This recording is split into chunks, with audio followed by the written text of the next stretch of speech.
à Dieu. Amen. Alléluia. Que le Seigneur nous bénisse ensemble. On s'est fait du bien dans la louange.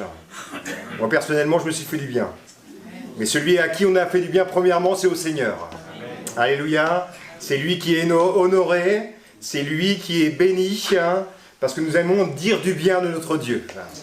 Et ce matin, on va partager autour de la parole de Dieu. On va commencer une série. Est-ce que vous êtes prêts? Vous n'êtes pas sur Netflix, hein? Vous êtes à l'église évangélique série. Est-ce que vous êtes prêts? Vous n'êtes pas sur Netflix, hein? Vous êtes à l'église évangélique série. On connaît ce passage, on connaît cette histoire qui nous parle de deux hommes qui sont enfermés dans une prison. Ces hommes sont enfermés dans une prison et pourtant ils ont été dirigés par Dieu. Ils ont reçu une vision de la part du Seigneur. Ils ont reçu un appel au secours. Et dans cette vision, il y avait un Macédonien, quelqu'un qui était de l'Europe, qui appelait simplement au secours. Pierre avait eu cette vision. Je ne sais pas si vous connaissez cette émission qui s'appelle « Rendez-vous en terre inconnue ». Vous le connaissez, hein? On met un bandeau sur l'invité, un bandeau sur les yeux, il ne sait pas jusqu'à où il va aller, il ne sait pas quelle direction il va prendre, quel terrain nouveau il va aborder, jusqu'à ce qu'il soit embarqué dans l'avion. Et embarqué dans l'avion, qu'est-ce qui se passe? On lui retire le bandeau, on lui dit « tu vas aller dans telle direction ». C'est ce qui est arrivé à l'apôtre Paul. L'apôtre Paul hésitait entre plusieurs chemins, il ne savait pas quel chemin prendre. Et à un moment, alors que c'était la nuit, le Seigneur lui révèle une vision et il doit aller en Europe, en Macédoine. Et nous-mêmes, nous sommes embarqués avec le Seigneur. Parfois, nous avons du mal à savoir où il nous conduit.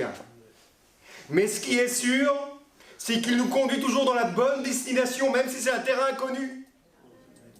Par la foi, nous voulons le suivre. La parole dit nous-mêmes, dit aussi,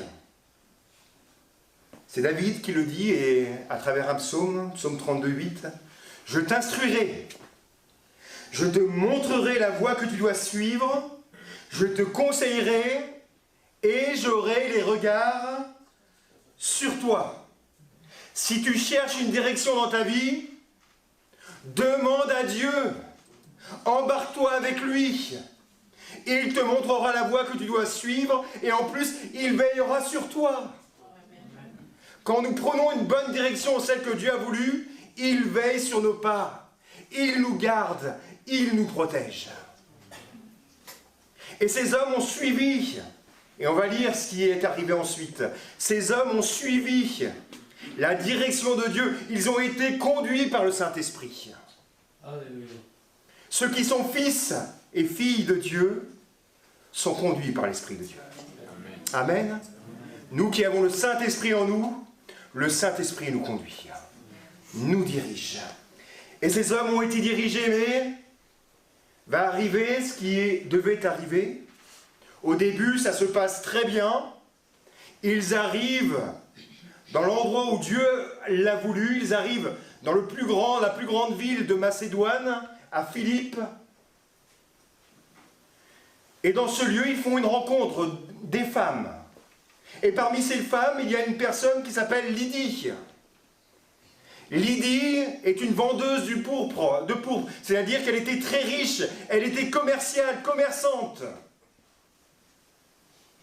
Et il est dit que le Seigneur va lui ouvrir le cœur pour recevoir la parole de Dieu qui était pour elle. Elle va se convertir. Elle va être baptisée, elle et sa famille. Et là, on peut se dire, fin de l'évangélisation. Les apôtres sont confortables, ils sont accueillis dans la maison d'une riche commerçante. Ils sont confortables. Mais voilà que l'évangélisation ne s'arrête pas là. Ils vont aller à nouveau à Philippe et là, ils vont être suivis par une voyante, animée d'un esprit de péton, une pitié comme on disait à l'époque. Et Paul va être agacé parce qu'elle les suit. Parce qu'elle annonce quelque chose qui paraît exact, mais qui ne l'est pas tout à fait. Elle dit, voici les serviteurs qui vous montrent une voie. Les serviteurs de Dieu. Sauf qu'elle est animée d'un mauvais esprit. Et Paul va se retourner vers elle et va la délivrer de son démon. Et au lieu que lui arrive du bien, qu'est-ce qui va lui arriver avec Silas? Ils vont être jetés en prison. Et on va commencer cette histoire à partir de là. Et ce que je voulais vous dire aussi, c'est pas parce que nous sommes conduits par Dieu, c'est pas parce que nous sommes dirigés par le Saint-Esprit que tout va se passer bien dans notre vie automatiquement. Il peut y avoir des moments faciles où l'Église va être confortable. Mais il peut aussi arriver des moments difficiles, des saisons difficiles. Mais ça ne veut pas dire que Dieu n'est plus avec nous. Ça veut dire que Dieu se sert des circonstances pour nous parler et parler aux autres. Et l'apôtre Paul se retrouve en prison avec Silas. Et on va lire cette histoire à partir de Actes 16, 23 à 34. Il est dit, après qu'on les eut chargés de coups, ils les jetèrent en prison, et en recommandant au geôlier de les garder sûrement. Le geôlier, ayant reçu cet ordre, les jeta dans la prison intérieure, et leur mit les sceptres aux pieds. Vers le milieu de la nuit, Paul et Silas priaient et chantaient les louanges de Dieu, et les prisonniers les entendaient. Tout à coup, il se fit un grand tremblement de terre, en sorte que les fondements de la prison furent ébranlés au même instant. Toutes les portes s'ouvrirent, et les liens de tous les prisonniers furent rompus. Le geôlier se réveilla, et lorsqu'il vit les portes de la prison ouvertes, il tira son épée et allait se tuer, pensant que les prisonniers s'étaient enfuis. Mais Paul cria d'une voix forte, « Ne te fais point de mal, nous sommes tous ici. » Alors le geôlier, ayant demandé de la lumière, entra précipitamment et se jeta tout tremblant aux pieds de Paul et Silas. Il les fit sortir et dit, « Seigneur, que faut-il que je fasse pour être sauvé ?» J'ai raté une page, excusez-moi.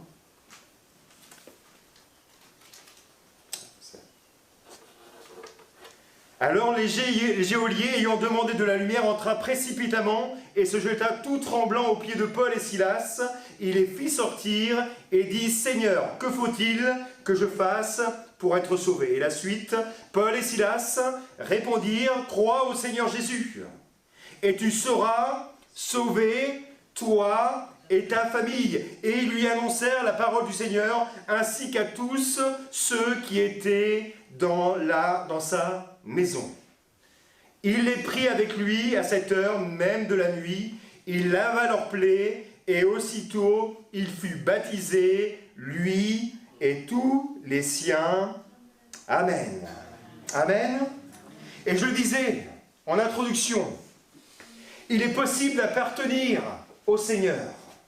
Il est possible d'être dirigé par Dieu, d'être dans ses plans, et de passer par des épreuves, de passer par des difficultés, de passer par des troubles. Mais ce qui est sûr, c'est que dans nos difficultés, rien ne peut nous séparer. Rien ne peut nous séparer de l'amour de Jésus manifesté à la croix pour nous. Quelles que soient tes difficultés que tu traverses en tant qu'enfant de Dieu, je veux te dire ce matin que rien ne peut te séparer de son amour. On l'a chanté ce matin. À travers les chants, Dieu nous a témoigné de son amour. À travers le message, Dieu veut te témoigner de son amour.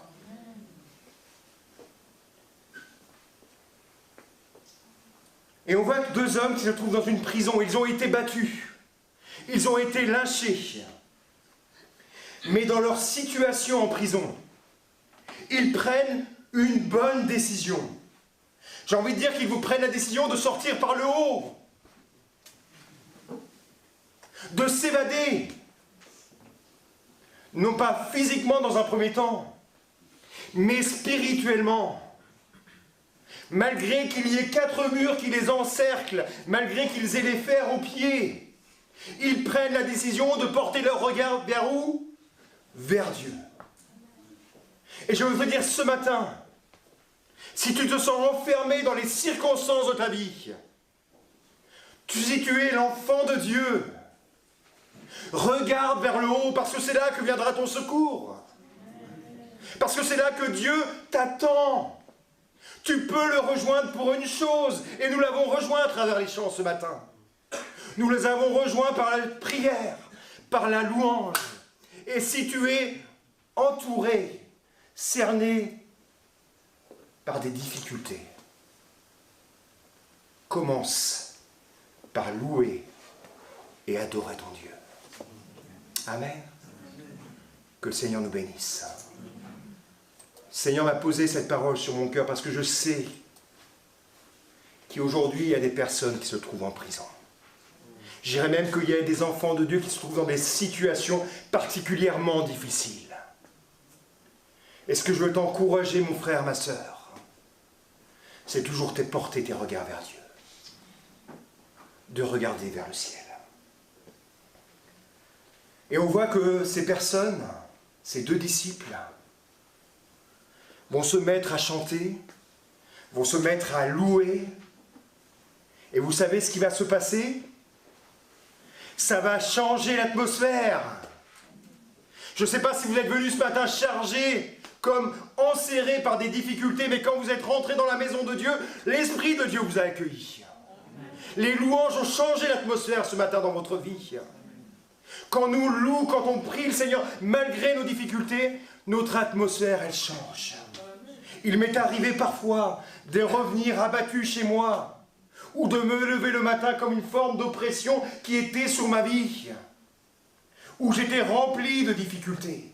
Mais quand j'ai fermé ma chambre, quand je me suis mis à prier, l'atmosphère a changé, je me suis senti libre devant Dieu. Amen. Si Christ nous a franchis, c'est pour la liberté. Si Dieu t'a affranchi, c'est pour que tu vives la liberté avec lui. Et c'est vrai que parfois les difficultés viennent. Parfois nous sommes pris comme dans des prisons intérieures. Mais Dieu a la solution. Ce que je remarque,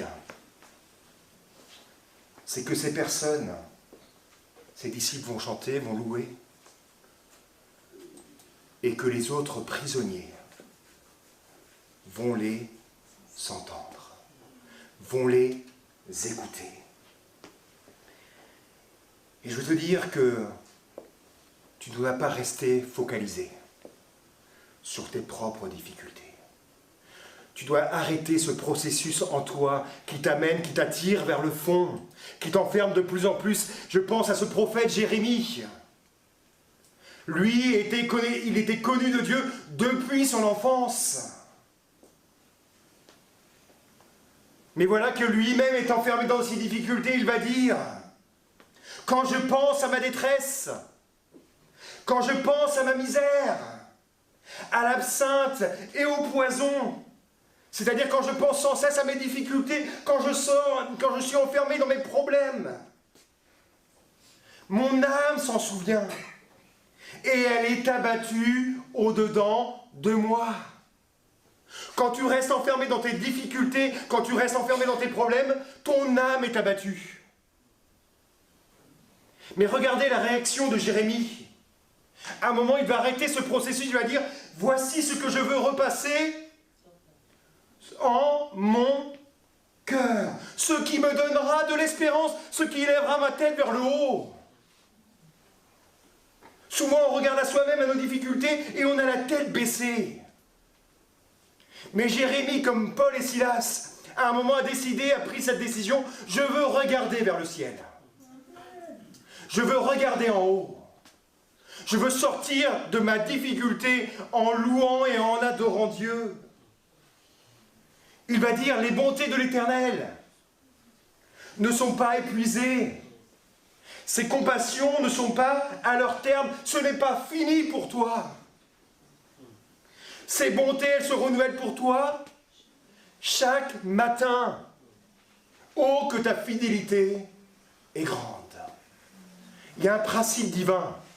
Depuis la création, quand Dieu a créé le ciel et la terre, il est dit qu'il y eut un soir et il y eut un matin.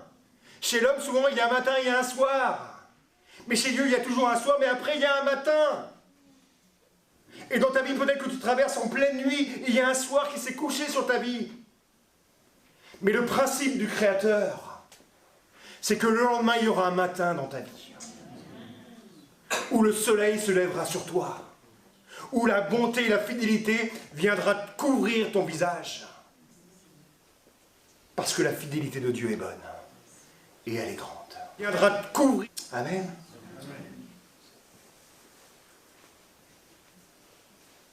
Comment nous réagissons quand nous sommes dans la difficulté?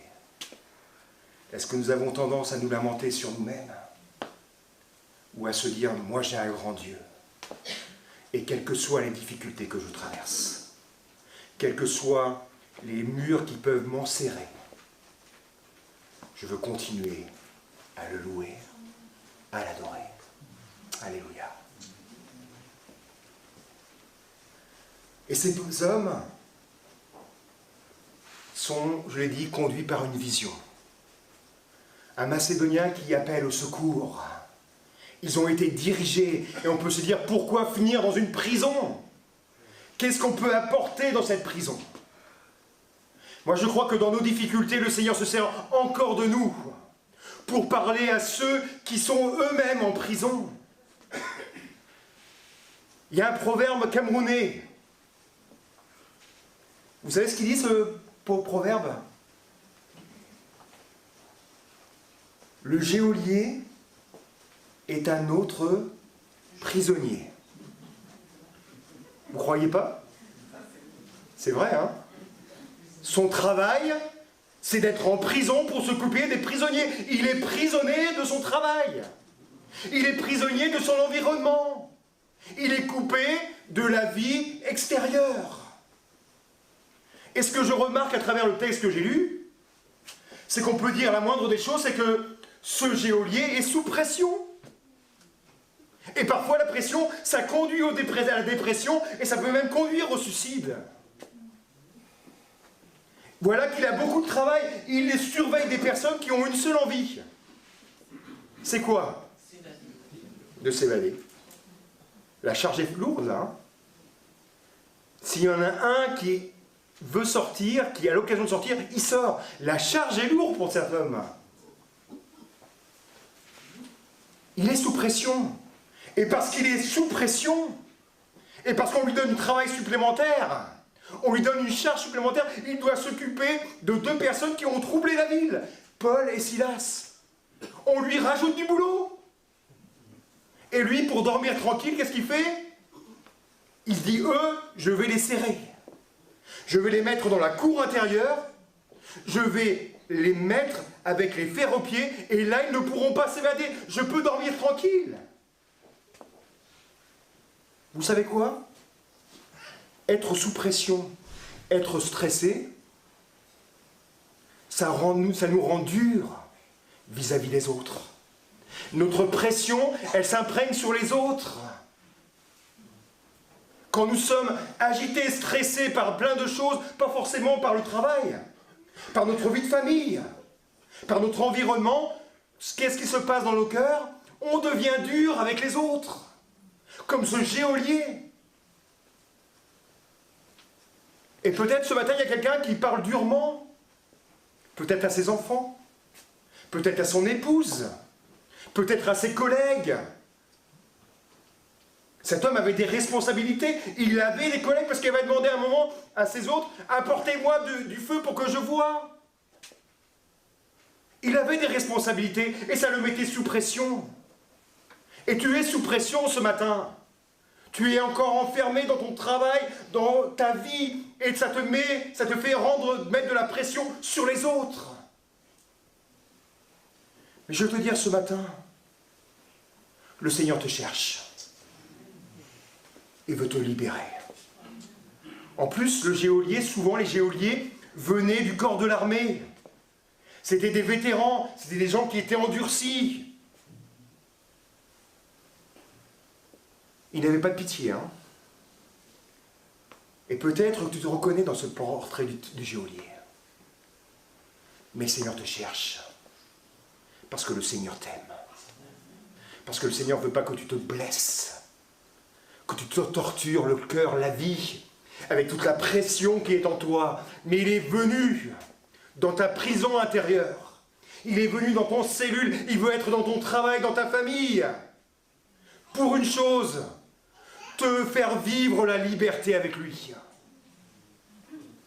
Voilà ce que Jésus veut faire pour toi, ce matin. Tu peux être aussi enfermé intérieurement par des peurs, par des addictions, par des traumatismes. Vous savez que les traumatismes de l'enfance, ils ne sont pas guéris. On vit avec, et ça nous limite dans notre vie avec les autres. Et ce matin, il y a quelqu'un qui a vécu un traumatisme. Et tu dis, je ne peux plus aller de l'avant. Je ne peux plus avancer. Je suis comme prisonnier moi-même de ce que j'ai vécu dans le passé. Le Seigneur te rejoint à travers cette parole et il veut te délivrer.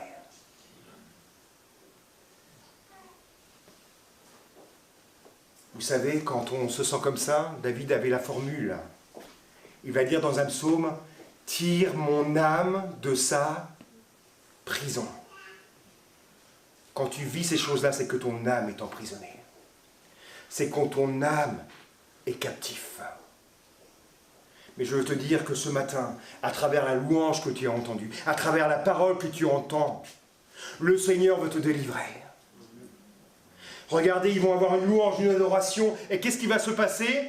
Les murs de la prison, les fondements vont commencer à trembler. C'est quoi les fondements? La prison, les fondements, c'est ce qui fait la base, vont commencer à c'est ce qui est caché, trembler. C'est quoi les fondements? La prison, les fondements, c'est ce qui fait la base. À travers l'adoration, la louange, à travers les chants que tu as entendus, à travers la prédication, au fond de toi, au plus profond de toi, tu as senti ton cœur qui tremblait. Tu as senti en toi qu'il y avait quelque chose qui bougeait. C'est le Saint-Esprit qui fait tomber les choses. C'est le Saint-Esprit qui fait trembler en toi, non pas pour te détruire, mais pour te délivrer. Il veut que ces murs qui t'enserrent, que ces portes qui sont fermées, parce que tu fermes la porte à ton cœur, parce que tu ne peux plus te libérer toi-même, que ces portes qui sont fermées, parce que tu fermes la porte à ton cœur, parce que tu ne peux plus te libérer toi-même, Mais est-ce que les murs tombent? Ça aurait été une catastrophe si les murs tombaient, hein? Tout le monde serait mort. Mais les fondements, qu'est-ce qui va se passer quand le tremblement de terre a eu lieu? Qu'est-ce qui se passe? C'est que les portes vont s'ouvrir. Les chaînes vont tomber. Le tremblement que tu sens au fond de ton cœur, c'est pour ouvrir la porte de ton cœur. C'est pour faire tomber tes chaînes. C'est pour faire tomber tes préoccupations ce matin. Et pour que tu sois enfin libre de toutes les pressions que tu ressens ce matin. Je ne sais pas ce que tu revis ou ce que tu vis. Les prisonniers étaient là. Le geôlier était là. Ils étaient enfermés. Et ce que je remarque, c'est que personne n'est mort. Personne n'a été détruit. Et ça s'appelle comment? Ça s'appelle la grâce. La grâce de Dieu, l'amour de Dieu qui a été manifesté même envers un prisonnier, même envers des prisonniers. Le Seigneur aurait pu se dire, je fais tomber les murs sur ceux qui sont coupables. Moi, je veux sauver les deux serviteurs. Ou moins ce geôlier. Mais ce que je vois, c'est qu'il fait tomber les chaînes de tous les prisonniers. Et qu'il n'y a pas une seule porte qui reste fermée. Tous les prisonniers sont libérés. Est-ce que vous voulez croire ce matin par la manifestation du Saint-Esprit que toutes les portes vont s'ouvrir, que toutes les chaînes vont tomber? Moi je le crois, j'en suis persuadé, parce que le Seigneur a parlé à mon cœur. Il y a des personnes qui sont liées, il y a des personnes qui sont enfermées.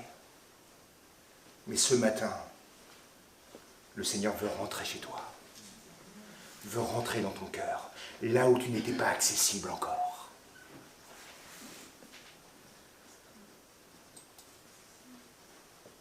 Et vous voyez que le geôlier va demander à Paul et Silas, Seigneur, avec un S, Seigneur avec un S, je tiens à préciser cela.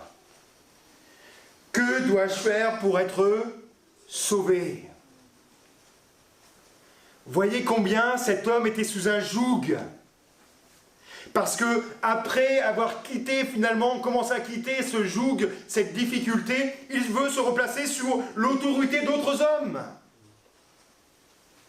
Mais heureusement que ces hommes sont bien intentionnés parce qu'il va dire simplement, Paul et Silas, et Paul va lui dire, non, tu ne regardes pas des hommes, mais regarde au Seigneur Jésus.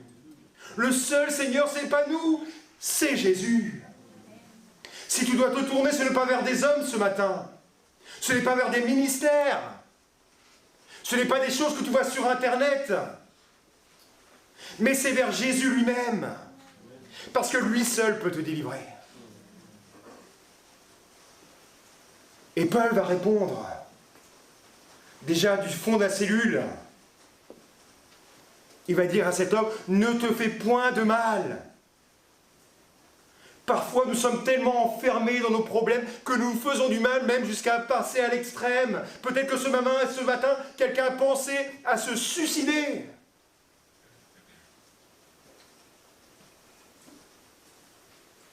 Mais le Seigneur te dit, ne te fais pas de mal. Je suis venu jusqu'au sein de ta prison à travers ma parole, à travers la louange, pour te délivrer. Crois au Seigneur Jésus. Et tu seras sauvé. Toi. Et là, Paul a eu une révélation. Toi aussi, tu seras sauvé. Toi, il a un don de discernement, il a un don de connaissance. Toi et ta famille. Ça inclut ta famille. Et quand nous sommes sauvés, ça ne veut pas dire que notre famille est sauvée automatiquement. Mais nous ouvrons la porte de nos maisons à l'évangile. Et nos familles peuvent être sauvées aussi. Amen. Crois au Seigneur Jésus.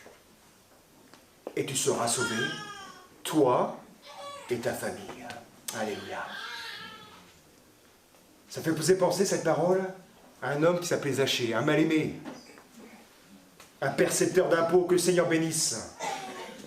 Les percepteurs d'impôts, même s'ils viennent nous prendre un peu d'argent. Et il avait dit à Zachée simplement une chose. Il faut qu'aujourd'hui, je rentre dans ta maison. Aujourd'hui, il faut que tu quittes la prison et que je rentre dans ton cœur.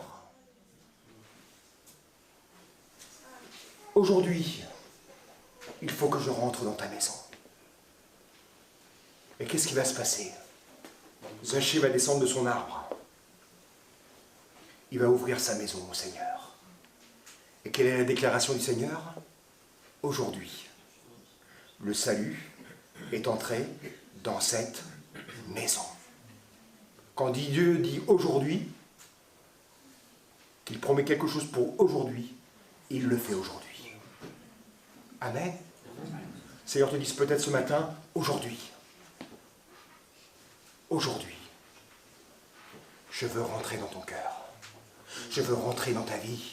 Je veux rentrer dans ta famille. Ouvre-moi la porte. Que les chaînes tombent enfin. Je ne sais pas ce qui te lie ce matin. Peut-être que tu as vécu des appels sur des appels. Mais ce matin, je veux te dire que le Seigneur est mort pour toi.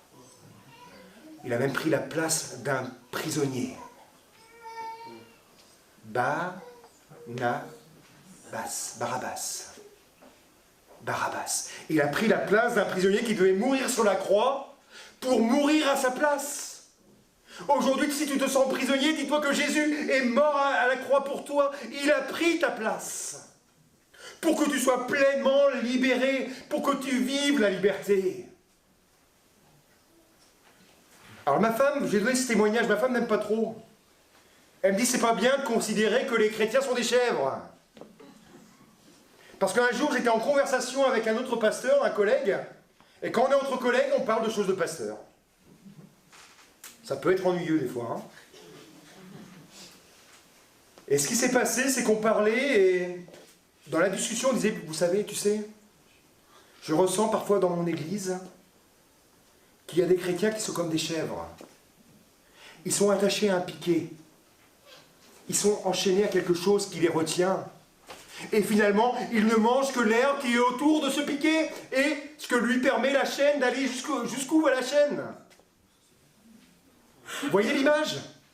C'est que Dieu est notre berger, il nous conduit dans de verts pâturages, mais si nous sommes enchaînés à quelque chose, on va continuer à brouter autour de nous des choses qu'on a déjà mangées, alors que le Seigneur a un autre horizon pour nous comme on l'a chanté. Il veut nous conduire dans un autre pâturage, dans un autre terrain, dans une autre dimension, en terre inconnue. Mais le Seigneur est avec nous, parce qu'il est notre berger. Nous ne sommes pas des chèvres, je vous rassure. On est les brebis de Dieu, on est les brebis du Seigneur, l'Éternel est notre berger. Nous ne manquerons de rien en terre inconnue, mais il nous fera reposer, enfin, parce qu'il nous a libérés. Ce matin, j'ai reçu dans mon cœur de faire un appel. Est-ce que quelqu'un veut ce matin? Alors vous voyez, je vais me sentir un peu ça, j'allais dire la louange, venez vite après. Alors peut-être que j'étais un peu rapide, mais peu importe, on ne joue pas sur les émotions, hein, mais sur l'Esprit du Seigneur, sur la base de sa parole. Et ce matin, je veux t'appeler ce matin. Toi qui es peut-être dans une chaîne, dans une prison, tu n'arrives même plus à ouvrir de l'intérieur parce que c'est verrouillé. Tu as perdu la clé. Et ça me fait penser, là, je vois aussi, dans ce texte de l'Apocalypse, où Jésus dit, voici je me tiens à la porte, et je frappe. Il a frappé à la porte d'une église, mais l'appel a été individuel. Si quelqu'un entend ma voix, je rentrerai avec lui, je rentrerai avec lui et je souperai avec lui. Et quand on soupe, ça veut dire qu'il fait déjà bien sombre pour faire un souper. Vous êtes d'accord avec moi, hein? On ne soupe pas le midi, hein? On soupe quand la nuit est tombée. Ça veut dire que dans ta nuit, le Seigneur veut avoir une communion avec toi. Il veut prendre ce repas qui te fera du bien. Est-ce que quelqu'un veut ce matin? Alors que les musiciens s'approchent, j'ai retrouvé mes musiciens. Gloire à Dieu. Que le Seigneur les bénisse. Si quelqu'un a besoin ce matin, si quelqu'un sent dans son cœur, parce que le Saint-Esprit est en train de faire trembler les fondements de sa vie, ce qui a bousculé sa vie, c'est le Saint-Esprit ce matin. Je demanderai à cette personne de se lever à sa place. Pendant que le chant va commencer, je vais te dire aujourd'hui, n'attends pas demain, mais aujourd'hui, le Seigneur veut rentrer chez toi.